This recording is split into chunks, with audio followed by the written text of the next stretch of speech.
Traditionally, clutter research has had the goal to compute a score for every single image to understand its level of clutter. For example, if we have an input image, we usually compute a set of features, and after we have all these features, we integrate and compute a clutter map, and consequently compute a clutter score. However, none of these metrics take into account the losses in the periphery. Take these two images. If we look at the red dot, which is at the center of each image, we notice that in the visual periphery, there seems to be some loss that most models don't take into account. Take a look at the side of the foveated image, and you'll notice that there's feature scrambling going on. In this paper, we simulate and create a peripheral architecture based on the physiologically motivated work of Freeman and Simoncelli in 2011, and we integrate this work on the feature congestion framework mentioned before by Rosenholz et al. In 2007. The idea is that by combining these two, one can more accurately predict the increasing detrimental effect of clutter with distance to point of fixation.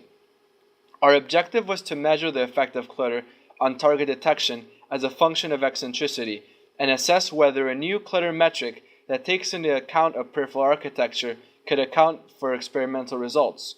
So how do we do this? We create an experiment where we have eye tracking and we tell participants to look for a target. What is a target? A target is something that looks like this person, and we have them force fixation as they try to covertly detect if the person is there or not. Let's have a run through. You have to find this person. You have to look at this cross while doing it. Here comes the scene. Do you see this person? Yes or no? Let's give you some time. The person is actually here, in case you didn't see it. You can now move your eyes to double check, although the task requires you not to do so. So how do we compute a metric that can let us understand the losses in the visual periphery that integrates previous work? Our first step is to compute feature congestion as it's been done before, but then we stack the peripheral architecture and use max pooling to compute a foveated feature congestion dense map.